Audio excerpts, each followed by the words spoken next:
피조된 영적 존재들, 지난 시간에 사단에 대한 얘기를 시작했어요. 시작하자마자 또 끝났는데, 오늘은 그 책 117페이지 제5장 사단, 곧 마귀의 존재와 기원 했는데, 지난번에 마귀의 존재에 대해서 성경적 정언들을 좀 보다가 중단을 한 것 같습니다. 그래서 지난 시간에 구약시대 정언들에 대한 얘기를 읽다가 말았는데요. 그렇죠? 구약 성경에서 사단에 대한 내용은 그 119페이지를 보면 돼요.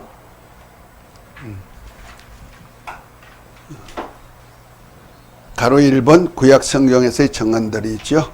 이사야서 14장 12절부터 15절까지 있는데, 그 구약 성경에서 사단에 대한 내용은 에스겔서 28장 성경 구절을 바꾸라 그랬어요. 12절부터 19절, 이사야서 14장 12절부터 15절에 두루 왕의 타락상이 사단과 같은 의미로 사용되고 있으니 참조하십시다. 이 사단은 처음부터 하나님의 원수로 창조된 존재가 아니라 덮는 그룹으로 내가 지음을 받던 날부터 내 모든 길에 완전하더니 마침내 불의가 드러났도다 하고 에스겔서 28장 1절에 말하고 있는 것과 같이 마음이 교만하여져서 변질을 떼고 타락하여 창조주를 반역한 계명성을 루시퍼라고 영어로 나옵니다. 이란 이름을 가진 천사인 것을 구약 성경에는 말하고 있습니다. 그것이 에스겔서 14장 12절부터 15절에 나오는 얘기죠. 이 타락한 천사인 사단이 세상에 어떻게 나타나고 있는지를 이제 알아보겠습니다. 창세기 1장 1절 2절 제가 늘 할 때 태초에 하나님이 천지를 창조하시니라 했을 때 그 천은 우라노이스 해가지고 영계의 하늘, 지는 물질계를 말한다 그랬어요. 그런데 이게 물질계, 곧 지, 땅이죠. 땅이 이제 어떤 현상으로 되어 있느냐? 2절에 나오죠. 창세기 1장 2절에 땅이 혼돈하고 공허하고 흑암의 깊음이 하나님이 신의 수면에 운행하신다. 그 상태에서 이제부터 첫째 날부터 여섯째 날까지 그 땅에서, 곧 우주 안에서 이제 하나님의 질서 있게 우리 인간이 살 수 있는 환경을 만드는 거예요. 그러니까 첫째 날에 천지를 만든 거 아니에요. 이해가 됐죠? 네. 천지는 언제부터 있었다? 몰라. 태초에 있었어. 그러니까 하나님이 창조하긴 창조했는데 스스로 있는 거 아니에요. 하나님의 창조물인 피조물인데 언제 창조한지 모르지만은 우리 여섯째 날 보다가는 먼저 있는 어떤 기간에 창조했다는 말이야. 그런데 그때 보면은 천지를 창조했는데 지혜는 뭐가 있느냐? 혼돈하고 공허하고 흑암이 깊으니까 하나님의 신이 수면에 운행한다. 그 하나님의 신을 성령으로 푸는 분도 있는데 성령이 아니고 제가 거듭거듭 설명하지만 천사로 풀었단 말이야. 그러니까 하나님의 신이 수면에 운행하시는 이유가 뭐이다? 뭔가 지키기 위한 거다. 그러니까 에스겔서 28장, 이사야 14장 12절부터 15절에 있는 말씀에 보면은 이사야 14장에 뭐라 합니까? 너 아침의 아들 계명성이요 어찌해서 하늘에서 떨어졌는고.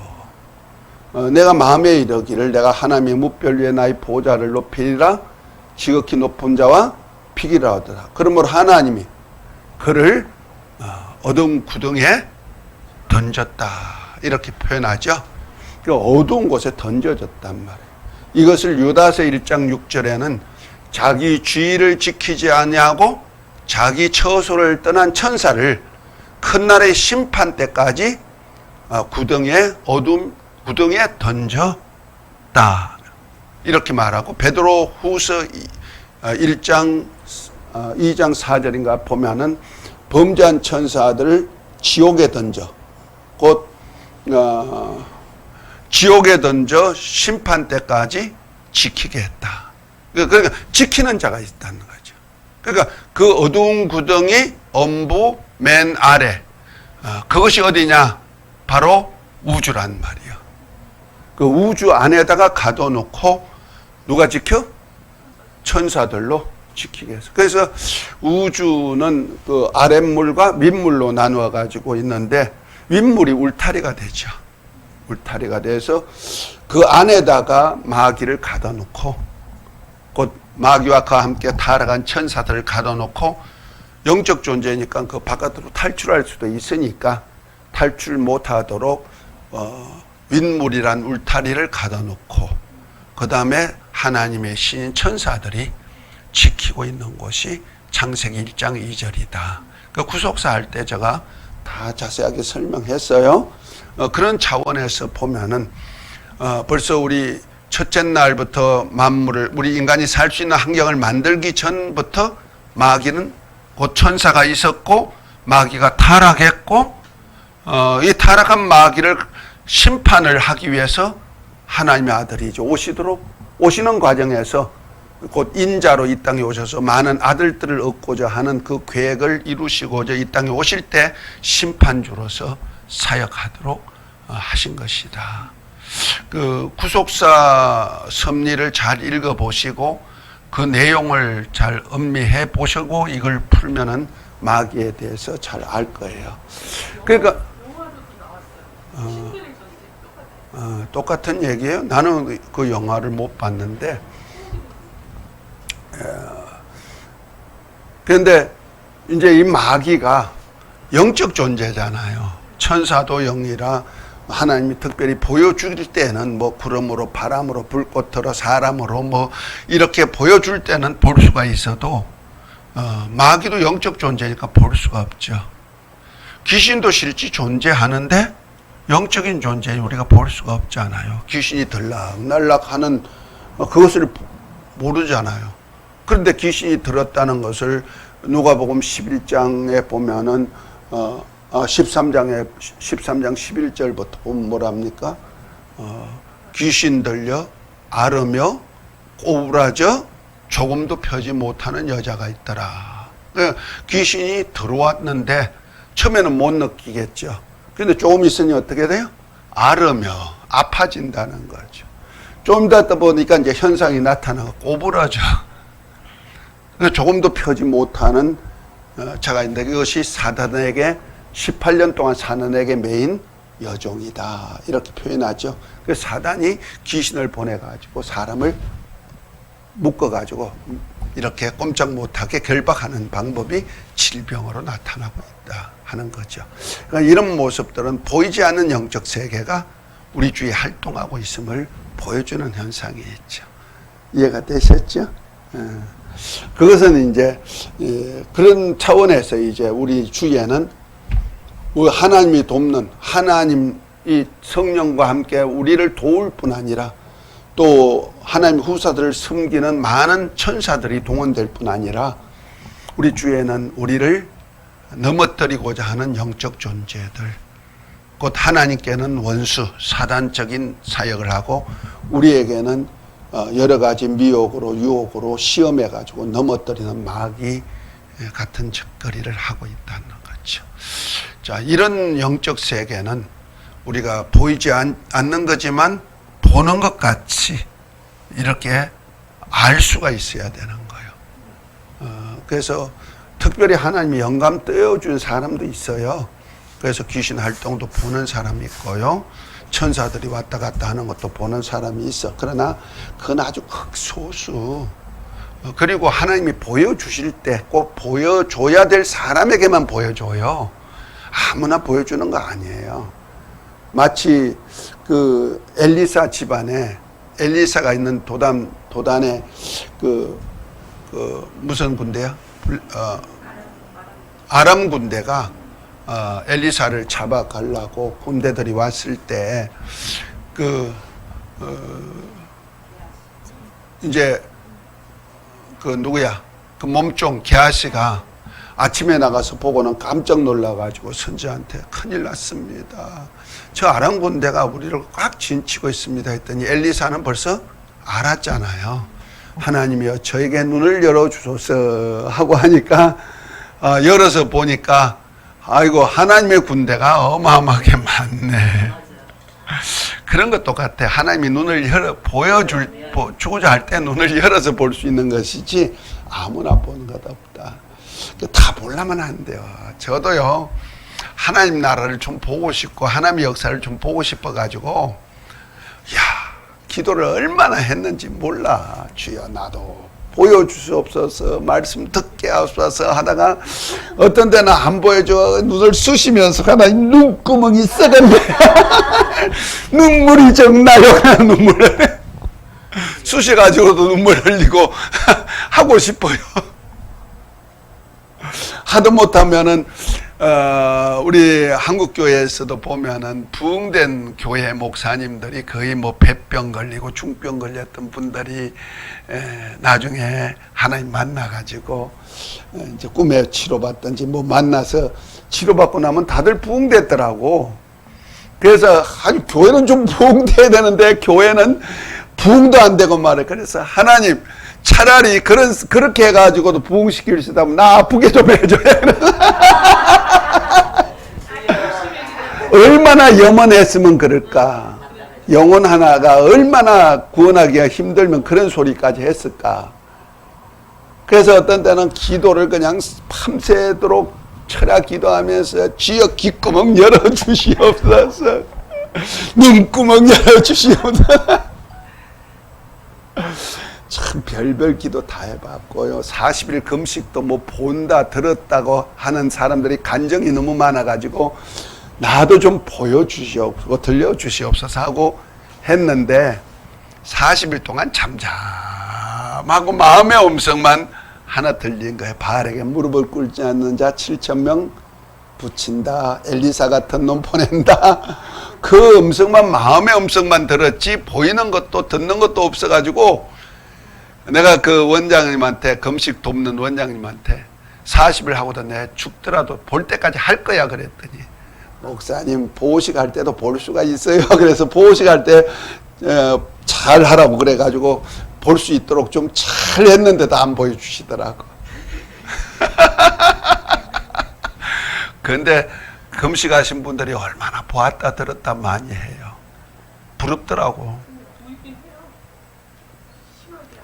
나도 이따금씩 봐요. 봤는데 늘 보지 못한다 이 말이야. 사람이 가장 약할 때 영적인 면들이 많이 보여. 그래서 예수님도 마귀와 대화할 때 그냥 대화한 거 아니에요. 40일 금식하신 이유가 인간으로서는 가장 약한 상태. 40일 금식해 보니 그렇습니다. 먹는 것밖에 안 보여. 생각 안 나. 된장 무침이 얼마나 무채가 채 썰어가지고 무쳐놓은 거 얼마나 먹고 싶었느냐. 왜 그렇게 생각나든지. 나는 금식하면서 사람이 안 먹으면 죽는구나. 아이고 먹는 것이 참 행복이구나. 그거 느낀 거예요. 진짜 먹는 거 행복이다. 여러분들 아침 잡수고 오셨어요? 네. 안 잡수신 분 행복이 요만큼 없어진 거야. 아침도 행복을 하려면 요만큼이라도 잡수셔야 돼. 그런데 학생들은 반드시 아침을 먹여서 보내세요. 여러분도 학생이지만은 그 학교 다니는 아이들 초등학교부터 아주 열심히 아침 먹여서 보내세요. 게으른 엄마들은 아이들 머리를 나쁘게 만드는 거예요. 아침을 먹어야 될 이유가 뭐냐면은 저녁 먹고 나면 밤새도록 에너지가 소진돼요. 아침을 먹은 아이는 에너지 보충이 돼요. 그 에너지 보충되니까 대사 과정이 잘 이루어지는 거예요. 그래서 뇌도 살아나고 내가 인지하는 능력들도 살아나고 여러 가지가 살아나는 거예요. 그런데 아침을 굶으면 힘이 있어요? 순환이 잘 돼요? 안 돼요. 그러니까 뇌가 약해져 버리는 거야. 그러니까 내 기능이 약해져. 그래서 공부도 잘 하고 싶어도 못해. 부모 책임이 있어. 우리 선생님이었으니까 그런 거 몰라 알았죠? 저는 엄마 밥상 차려요. 내가 그러지? 응. 그래서 우리 아이들한테는 철저하게 그거 하라 그래요. 철저하게 어릴 때부터 먹여라. 무조건 먹여 보내라. 우리 아이들 학교 가면서 반드시 먹고 가지. 안 먹으면 내가 또 우리 사람한테 시켜가지고 막 난리치게 만들어. 아이 바보 만들라냐. 그러죠. 여러분들 식사하고 오면은 지금 행복해요. 밥 먹으면서 금식 끝나고 그 동치미 국물. 와, 냄새 맡은데 환상이야. 아주 세포가 춤을 추는데 후각신경을 통해서 들어가니 내가 막 기뻐가지고 난리치는 거야. 그것도 목에 입에다 넣고 목구멍으로 넘길 때 조만큼씩 넘어가는데 진짜 야 이렇게 환상적인 행복이 있냐? 이렇게 세포들이 좋아하네? 그 느낀 거야. 참 먹는다는 것이 참 귀중하다. 그런데 우리는 그보다 더 좋은 말씀 먹어야죠. 그 말씀 속에는 영적인 세계가 다 들어있어. 그래서 사람이 밥만 먹고 사는 거 아니요. 하나님 말씀 먹고 살아야 돼. 그런 이유가 말씀으로 모든 세계가 지어졌기 때문에. 그래서 제가 나중에 하나님 음성을 들라다가 못 듣고 볼라다가 못 봐가지고 그만 하나님 나 버렸어요? 목회 안 할래요? 그랬던 적도 있었다니까. 그런데 구름을 통해서 또 보여주시고요. 말하는 대로 막 구름이 생기기도 하고 사라지기도 하고 나무들이 막 춤추는 역사도 보여주고 다 보여는 줬는데 그건 단해야. 맨날 그런 역사가 없단 말이야. 그러면서 다시 알려준 것이 뭐냐? 모든 세계가 무엇으로 지었자? 말씀으로. 그 보이는 것은 보이는 것으로 된 것이 아니고 보이지 아니한 하나님의 말씀으로 되었구나. 그러면 모든 세계가 내게 말씀하고 계시네. 하나님의 말씀이네. 그 다음에 보여지는 현상도 다 보이지 않는 하나님이 내게 말씀하신 말씀이네. 그거 깨달은 거야. 그래서 나는 날마다 하나님 말씀 듣고 하나님의 역사를 보고 살잖아. 눈만 뜨면 본다니까. 어떤 때는 꿈에도 보여주시고 나타내 주시고 그러지만은 눈만 뜨면 오늘 또 무슨 말씀하실까 딱 보여주잖아. 오호 할렐루야 감사합니다. 그러고 그 불신자들은 그냥 만물이야.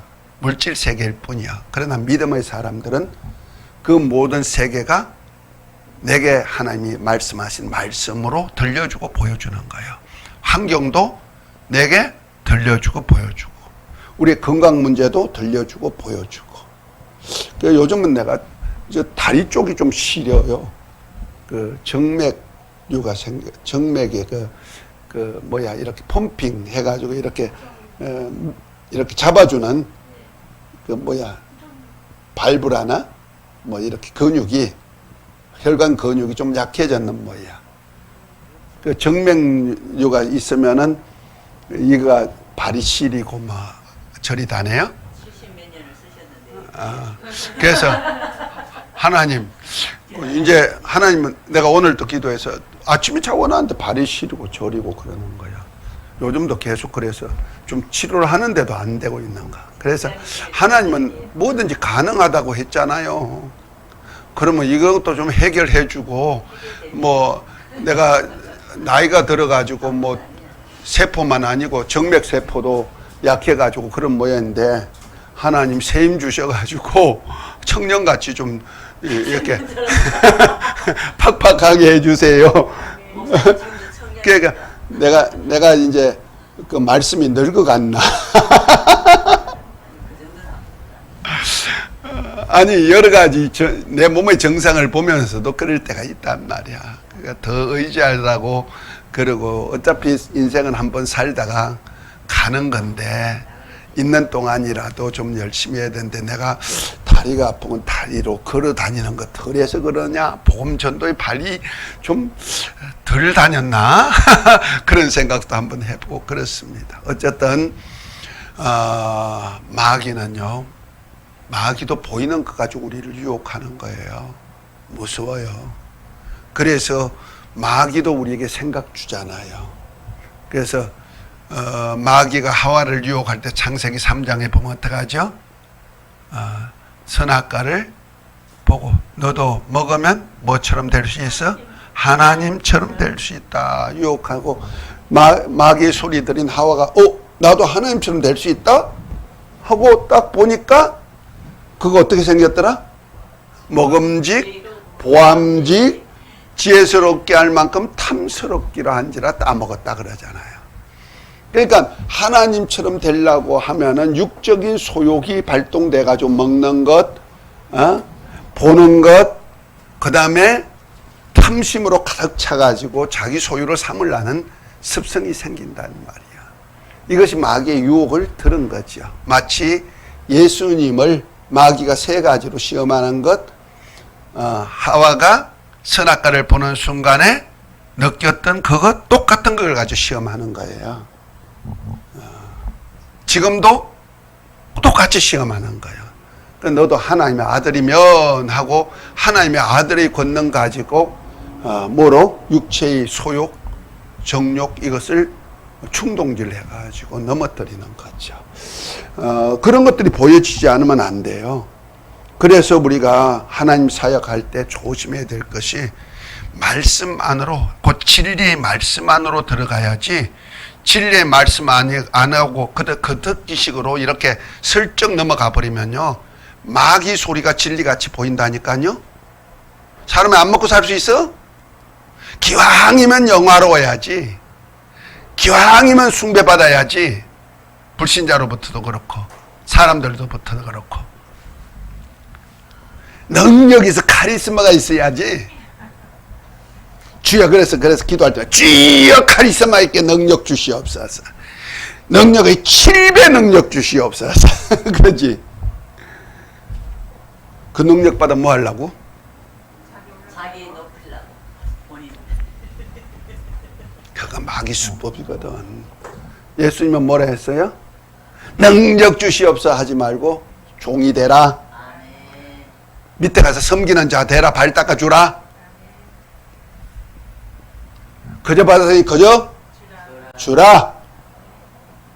그런데 왜 자꾸 대우받으려고 그러고, 그것 가지고 이용해가지고 내가 부자 되려고 그러고 잘 살아보려고 그러고. 그래서 제자들에게 철저하게 너 갈 때 주머니 차지 말아라, 전대 가지지 말아라, 지팡이 하나 짚고 신발도 2개 신지 말아라 그러잖아. 그런데 바리바리 싸가지고 가려고 그러잖아. 권장석이나.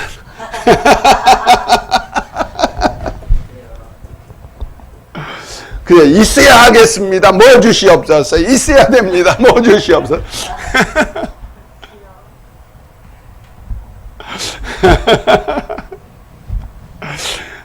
다 보면은요, 아까 어린아이 같은 우리라 그랬잖아요. 어린아이 같이 어린아이가 없는 것이 뭐예요? 소유가 없다는 것이죠. 주인이 아니라는 거죠. 다 누구 거요?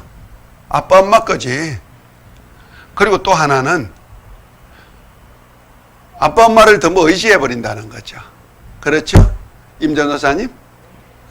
어릴 때 아빠 엄마만 의지하죠? 아이들 누구만 의지해? 밥 걱정, 옷 걱정, 학교 갈 걱정해요? 안 하지. 걱정 없어. 누구 다 맡겨? 그러니까 의지한다. 이걸 믿는다는 거예요. 의지가 뭐예요? 믿는 거예요. 믿는 만큼 의지하는 거죠. 아니면 뭐예요? 전부 다 내가 해야 되는 거죠. 그래서 나가 나오는 거예요. 아까도 잠깐 얘기했습니다만 우리 인생 자체는요, 내 인생이 없어. 내가 내 인생 산다는 것이 철든다는 거예요. 철든다. 그 사춘기 때가 이제 철들 때거든요. 옛날 어릴 때는 의지가 엄마 아버지한테 있어요. 엄마 아버지 아래서 살아요. 아이는 그냥 의지하고 즐겁게 살면 되는 거야. 그리고 어린아이 하나의 특색은 아이가 많이 배웠다 적게 배웠다 부자이다 가난한 아이다 관계 안 해. 그냥 아이는 다 좋아. 다 친구야. 그래서 어린아이 같이 안 하면 하나님 나라에 들어갈 수 없다는 얘기가 바로 그런 얘기야. 우리 똑같은 얘기거든요. 그 우리는 여기서 보면 뭐 얼마나 그냥 책가방이 기냐 짧으냐 뭐 어디 나왔냐 뭐 하냐 뭐 다 세상은 다 그런 데 나오잖아. 돈이 얼마 있느냐 뭐 명예가 얼마 있느냐 다 따주잖아. 그래서 어떤 목사님은 우리 교회 하면 국회의원이 몇 명 있고 사장이 몇 명 있고 그가 전도한다 그러잖아. 옛날에 그래 전도했다니까. 성도들로 전도 보낼 때 우리 교회 와봐. 누가 얼마 있고 누가 얼마 있고 다 유명한 누가 와 있고 뭐 다 얘기하지. 그가 다 예수님보다가는 의지하는 것보다가는 사람 의지하고 다 그런단 말이야. 자, 마귀는 철저하게 우리를 유혹시킨다. 이해가 되셨죠? 보이지 않는 세계를 지금 보자고 하는 거예요. 마귀는 철저하게 안 보여주려고 그러지만 보아야 된다는 거예요. 우리는 하나님만 보지 마시고. 자, 그래서 구약 성경의 정년들을 봅니다. 첫 번째 동그라미. 자, 누가 한번 읽으십시다. 119페이지 제일 밑에 동그라미. 뱀으로 나타나 하와를 유혹하여 아담으로 불순종하게 합니다. 한번 읽으세요. 1. 뱀으로 나타나 하와를 유혹하여 아담으로 불순종하게 합니다. 에덴 동산에서 뱀을 이용하여 나타난 사단은 하와를 유혹하여 선악과를 먹으면 하나님과 같이 된다고 설득시켰고, 이로 인해 하와가 선악과를 따먹고 남편 아담에게도 주어서 먹게 함으로써 하나님께서 에덴 중앙에 있는 선악을 알게 하는 나무의 실과를 먹으면 죽으리라 하신 말씀대로 첫사람 아담의 영혼이 죽었고, 아담 안에서 한 아담인 모든 인류가 주인이 되었고 사망이 온 세상에 들어온 것입니다. 그러므로 인해 사단은 인류를 죄와 죽음과 저주 아래 놓이게 한 인간의 원수이기도 합니다. 네. 자, 마귀가 인류의 시작부터 인간을 유혹하는 역사가 있죠. 너도 하나님처럼 될 수 있다. 그래서 선악과 먹어라 하고 난에서도 먹게 만들어 버렸잖아요. 하나님처럼 됐죠. 되기는 하나님 된 거 아니고 하나님처럼 됐죠. 하나님처럼 됐다는 것이 뭘까요?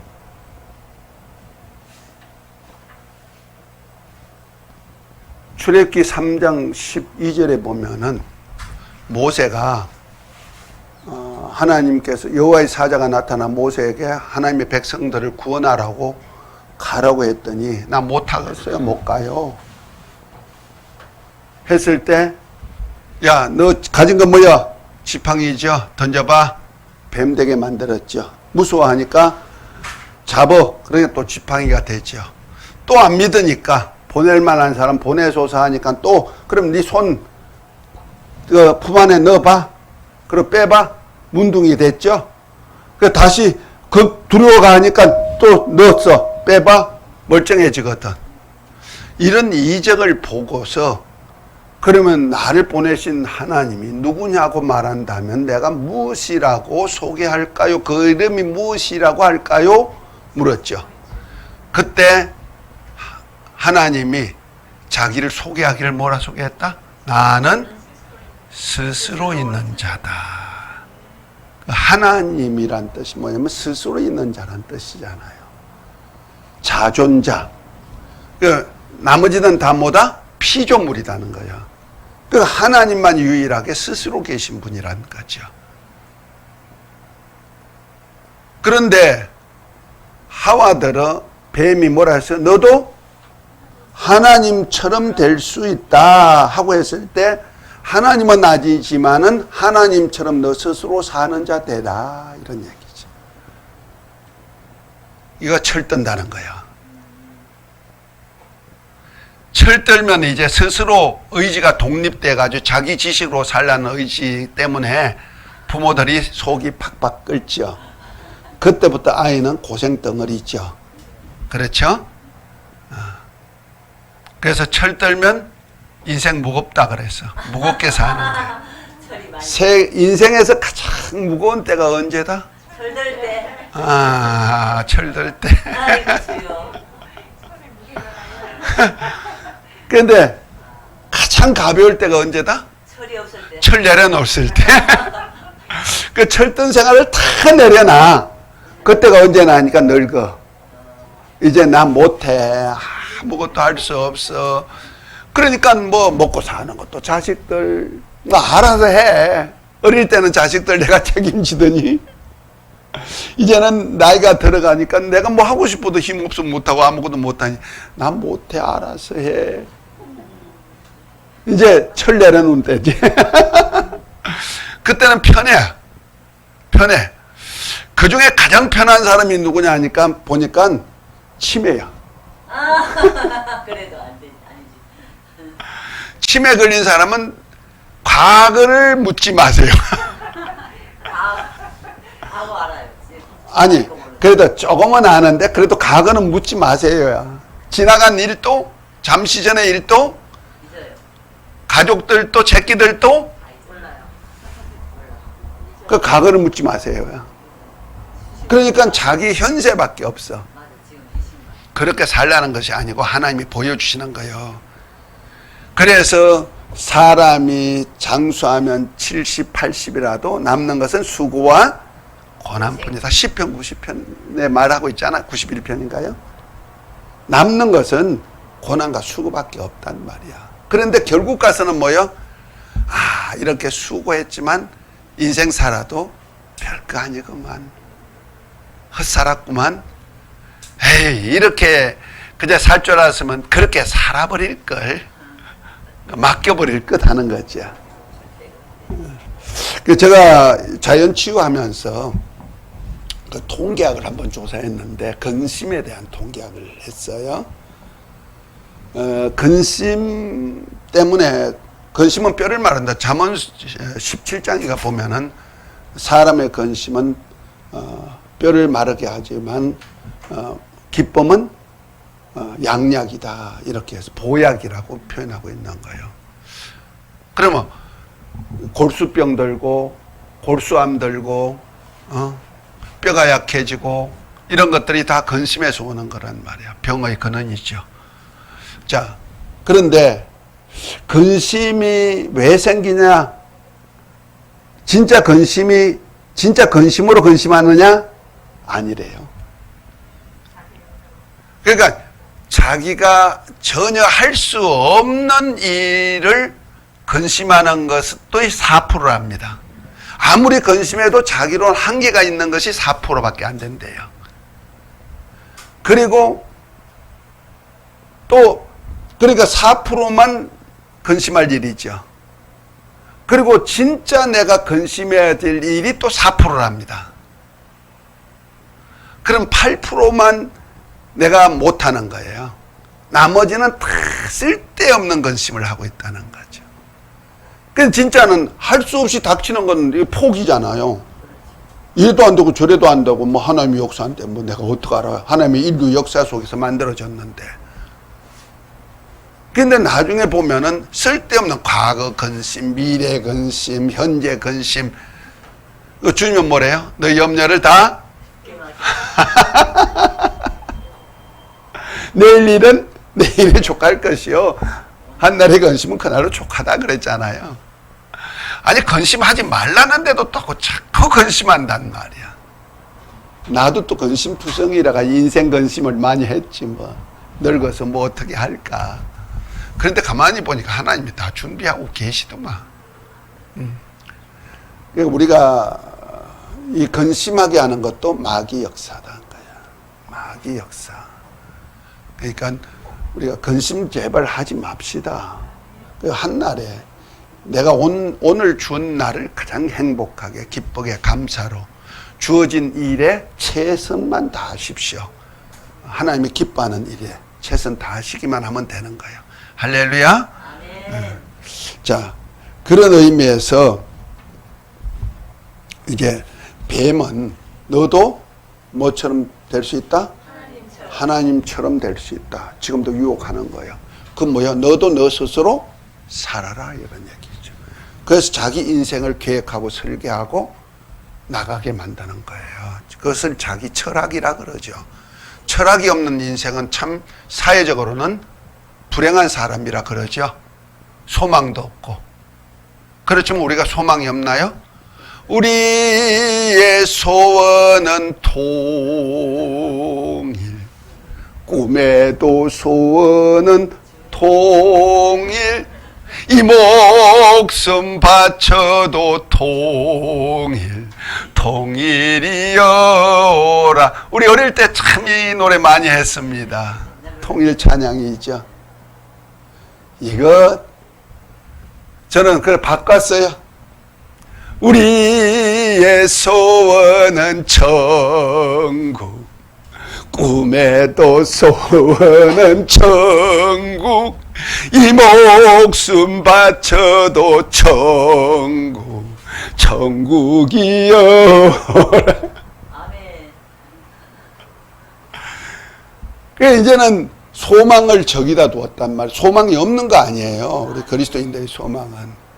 우리 인생 가장 잘 사는 사람이 누구냐? 세상에서 가장 잘 사는 사람, 인생에서 가장 성공한 사람이 누구냐? 명예가 높아가지고 돈이 많이 벌고 뭐 삐까뻔쩍한 집에서 잘 살고 좋은 차 타고 뭐 남들이 볼 때 그저 어시대며 사는 사람이 성공한 사람이 아니고, 내가 이 땅에서 비록 쇠똥밭에 굴러다녀도 예수님을 아는 사람은 성공한 인생이다. 아멘. 저는 그렇게 표현하고 싶어요. 왜? 이 땅에서 아무리 잘 살아봐야 죽고 난 다음에 불구덩이에서 세세토록 괴로움받는 인생이 행복이요? 아니면은 눈물도 괴로움도 고통도 아픔도 없는 황금 보석이 꾸민 집에서 하나님의 위로를 받으면서 왕 같은 자로서 천국을 다스리는 왕권 가지고 사는 예수 믿는 그리스도인들이 성공이에요? 말은 뻔하잖아요.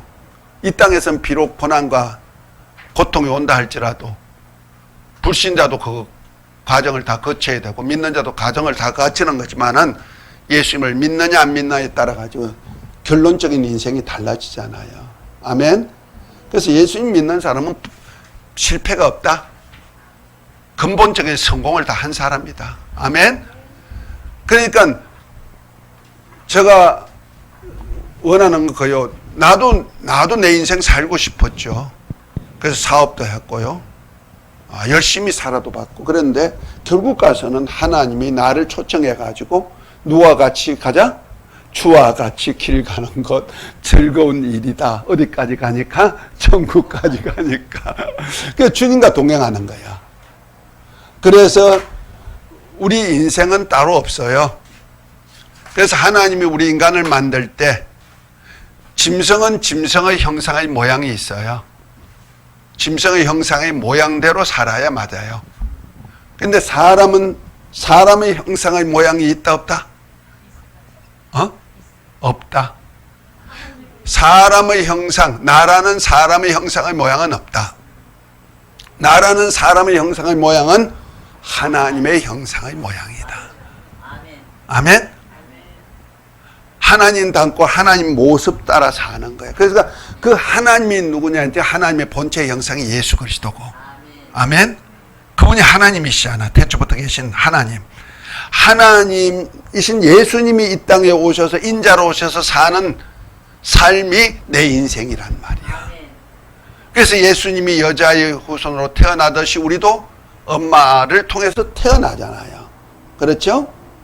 그리고 예수님이 잘하시듯이 우리도 잘하잖아요. 또 예수님이 나중에 직업까지 있었지, 목수 아들로서의 직업을 가지셨듯이 우리도 또 살면서 직업도 가지고 살잖아요. 친구도 만나고 그렇죠? 또 율법 아래서 율법의 정죄도 받고 살았잖아요. 또 그런가 하면은 성령 받고 하나님의 아들로 사역도 하시잖아요. 그러다가 십자가에다 죽으셨다가 지금 하늘 보좌에 앉아서 만물을 다스리는 만유의 주가 되셨어요. 아멘입니까? 달란트 비유에서는 이 주인의 즐거움에 참여케 한다 그러잖아요. 머나 비유는 그 천국 5골, 10골을 다스릴 수 있는 왕권 주신다 하잖아요. 아멘? 그럼 누구 닮았어? 예수님 닮게 만드는 거예요. 내 발자취가 내 형상과 모양이 생김새는 벌써 예수님 닮았고 모양만 닮아가면 돼. 그죠? 마음에까지 생각이나 마음과 행동까지 누구 닮으면 된다? 예수님 닮아. 옛날에 그 창세기 27장에 그 야곱과 에서에서 장자권 놓고 할 때 그 장자권 싸움에서 야곱은 장자권을 원했고 에서는 장자지니까 내가 장자니까 팥죽 한 그릇 판들 장자권이 넘어가 무섭게 생각했잖아요. 그런데 야곱이 장자권 이삭으로부터 받을 때 어떻게 했더라? 자기 모습이다? 자기 모습이 없어. 자기 목소리 냈다? 없어. 다 장자, 에스 닮게 만드는 거야. 그래서 교회가 할 일이, 리브가가 하는 일, 엄마가 하는 일, 지금 교회가 하는 일이거든요. 다시 말해서 교회 목사님들이 하는 일이 뭐냐?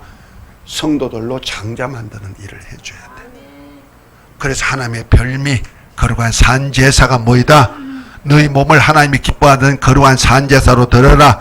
그러니까 너희가 이 세대를 본받지 말고 마음의 변화를 받아 하나님의 거룩하시고 선하시고 온전한 뜻을 깨달아라. 로마서 12장 1절 2절에 나오잖아요. 그래서 너 몸을 살아계신 하나님의 거룩한 산제사로 드려라. 이가 너희가 드릴 영적 예배니라 그랬죠. 그 영적 예배 드리는 방법이 히브리서 13장에 보면 비밀이 나온다. 아멘. 그래서 산제사로 드리게 만드는 일을 해야죠. 그 별미를 만들어 드리는 거. 그 별미예요.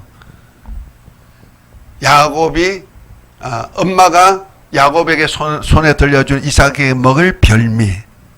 내 몸이 하나님의 거룩하게 드리는 산제물이 되는 거. 아멘. 누가 만들어? 엄마가 만들어 주잖아요.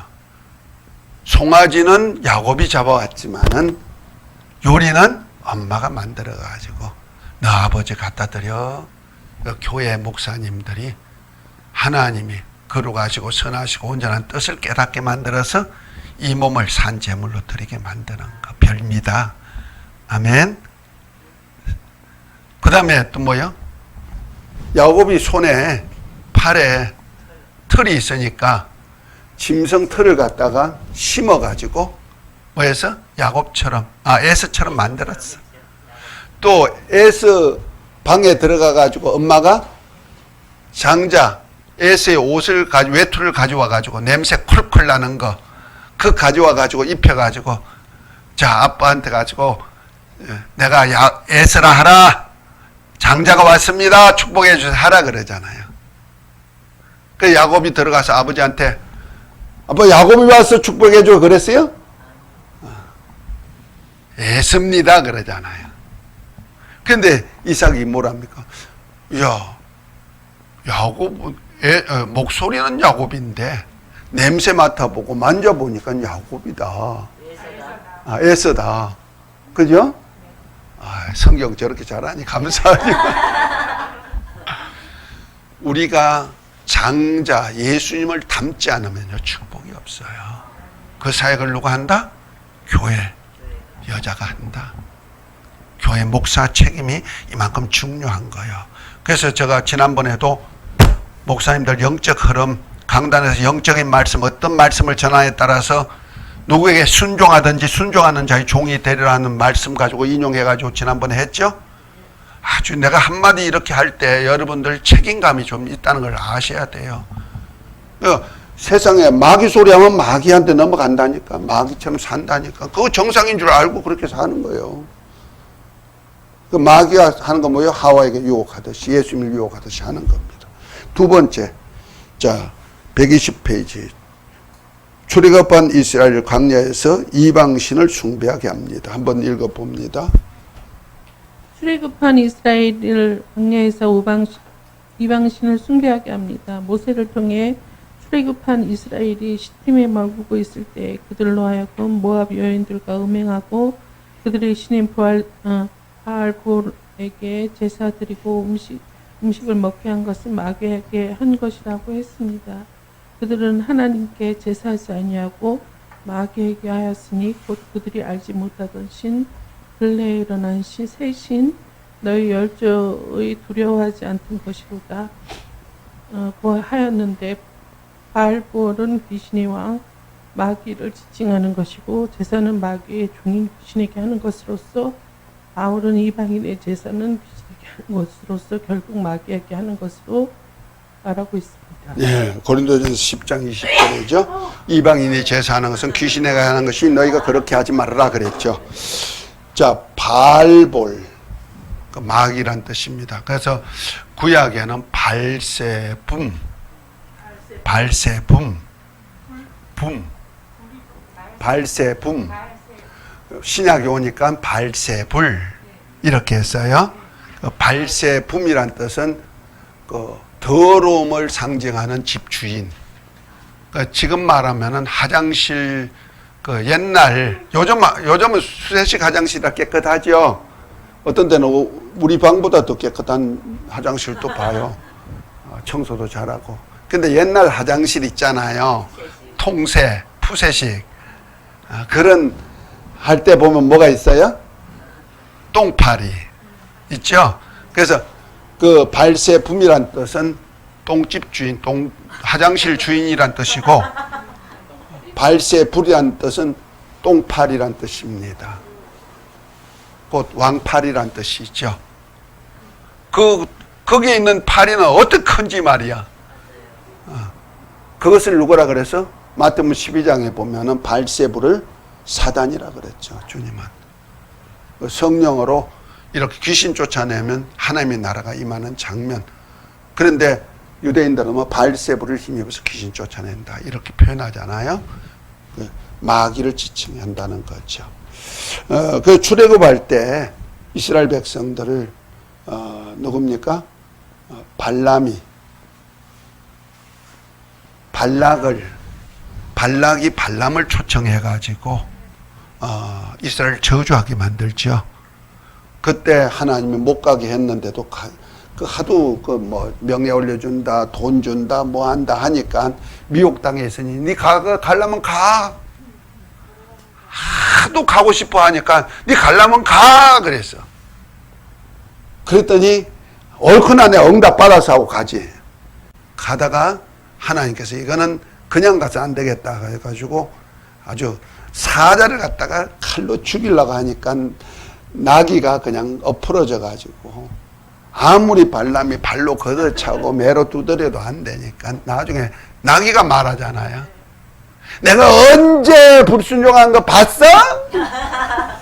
네가 하나님께 불순종해가지고 나도 이렇게 고생하자냐? 제발 눈 뜨고 봐. 그러니까 눈 뜨고 보니까 하나님의 사자가 칼 들고 막 치려고 하고 있단 말이야. 그러니까 하나님이 그거 보여주고 너 가려면 가는데 가서 저주는 하지 마. 그러니까 민수기 23장에 보면 그러잖아요. 민수기 23장 한번 볼까요? 뭐라고 했나? 민수기인가 신명기가 다 또 자꾸 헷갈려. 23장 민수기 23장 19절에 보면 이렇게 18절부터 보면 이렇게 말합니다. 발람이 노래를 지어 가로되 발락이여 일어나 들을지어다 십부로의 아들이여 나를 자세히 들으라. 하나님은 인생이 아니시니 시건치 아니하시고 인자가 아니시니 후회하심이 없으시도다. 어찌 그 말씀하신 바를 행치 아니하시며 말씀하신 것을 실랑치 아니하시라. 내가 축복의 명을 받았으니 그가 하신 축복을 내가 돌이킬 수 없도다 그러죠. 혼쭐 나고 난 다음에 아무리 발락이 저주를 해도 나 축복만 할 거야. 축복해 온 거예요. 그래서 하나님은 인생이 아니시니 시건치 아니하시고 먹고 밥 먹고 언제 먹었어? 이렇지 아니하시고 그 다음에 인자가 아니시니 후회하심이 없었다. 그 사람 같지 않으니까 아이고 내가 헛소리 했네, 잘못 말했네, 이런 후회가 없다는 거죠. 그래서 하신 말씀은 반드시 실행한다. 그래서 이스라엘 축복하니까 하나님이 축복한다는 거예요. 세상 끝날까지잖아. 할렐루야. 그러니까 하나님의 말씀이 이렇게 혼쭐 나고 나선 했는데 나중에 발락이 계속 그 마귀 짓거리 하듯이 발람을 유혹하니까 나중에 하나 계책을 내놨어. 이스라엘 백성들이 광야에서 진치고 있을 때 저 제사 드릴 축제 날에, 귀신 섬기는 축제 날에 그들을 초청해가지고 같이 춤추게 한데 여자들 보내가지고 유혹해서 같이 초청해가지고 하자. 그래서 발람이 깨를 내가지고 발락이 알려줘서 미인계를 쓴 거야. 그 미인계를 써가지고 유대인 남자들 끌고 와가지고 그 축제, 곧 귀신 섬기는 그 일을 했단 말이야. 바알볼에게 제사했단 말이야. 그리고 거기서 음식도 먹고 간음도 하고 그랬잖아요. 그것 때문에 하나님이 재앙이 내려지잖아요. 그걸 누가 했다? 발람이 했단 말이에요. 그 계시록에 보면은 7교회 중에 내가 발람의 교훈을 지키던 도다, 발람의 교훈을 미워하도다, 이렇게 나오죠. 그러니까 하나님의 영광을 알면서도 그 자기의 유익을 위해서 누구에게 제사하게 한다? 바알신에게, 곧 귀신에게 제사하는, 음식을 먹게 만든다는 거죠. 귀신의 소리를 듣고 살게 한다, 이런 얘기예요. 영적으로 보면. 그래서 우리로 타락하게 만들고 넘어지게 한다. 이건 누가 하는 짓거리다? 마귀가 그 수법을 쓰는 거야. 그런데 그 거짓말을 하게 하고 유혹하게 하는 건 누가 한다? 믿는 사람이 하는 거예요. 그러니까 거짓 선지자 발람이잖아. 하나님 말씀 전하는 사람을 이용해가지고 그렇게 한다 이 말이요. 그러니까 말씀 전할 때 사람 미혹 많이 합니다.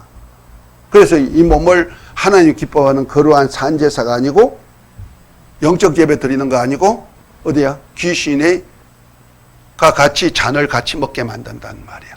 이 WCC가 그 꼴이잖아. WCC 목사님들 그 꼴이잖아. 뭐 이런 얘기 꼴이라고 한다고 내 욕이 되냐? 꼬락서니가 그렇잖아. 이방 신도 똑같이.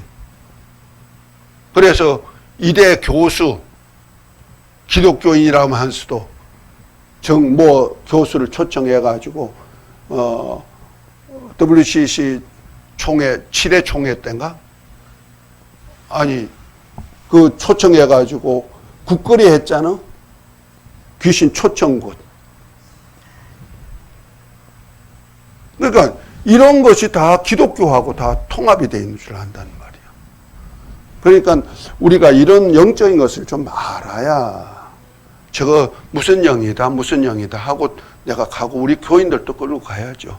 저 거듭 얘기하지만요, 말세가 되면은 땅의 왕권을 가진 기독교 목사님들, 음녀하고 포도주에 취해가지고 있는 목사님들이 많이 있어요. 지금 가톨릭이 음녀잖아요. 음녀하는 일, 교황이. 그 세계 통합을 위해서 지금 종교 통합도 이루어가고 있잖아요. 세계는 하나라 해가지고. 그 기독교가 다 지금 유엔에 가입돼가지고 세계 단일 종교에 가입돼 있단 말이에요. 그러면 그 단일 종교에서 하는 일이 뭐요?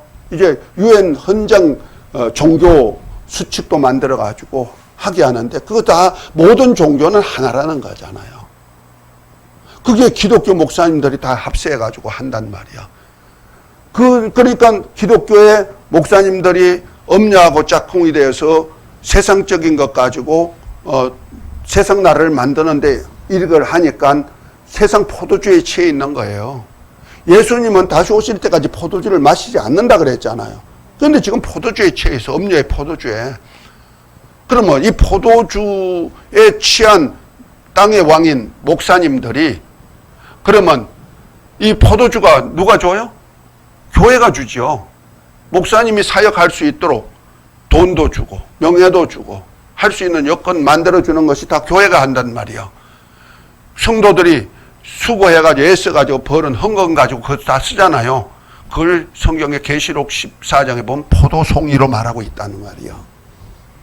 그래서 마지막 심판 때 알곡과 쭉정이를 갈라내실 때 알곡은 인자 같은 이가 낫을 가지고 주님이 오셔가지고 하늘에서 낫을 알곡은 걷어들이고 포도송이는 천사가 와가지고 낫을 가지고 걷어가지고 포도철에 밟아가지고 14,000 스타디온에 아주 말 발굽까지 오도록 피가 흥건하도록 만들어버린다는 거 아니에요.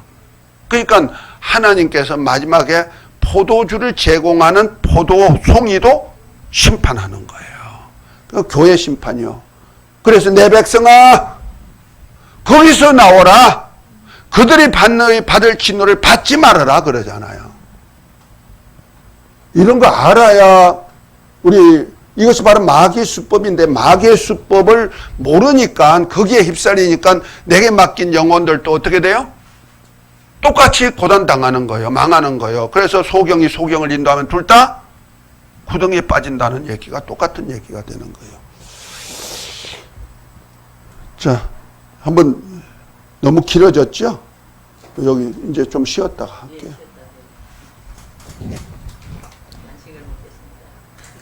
내가 이렇게 잔소리하는 거는요, 잔소리로 듣지 마세요. 네. 영적으로 많이 미혹당하는 일들이 있어가지고.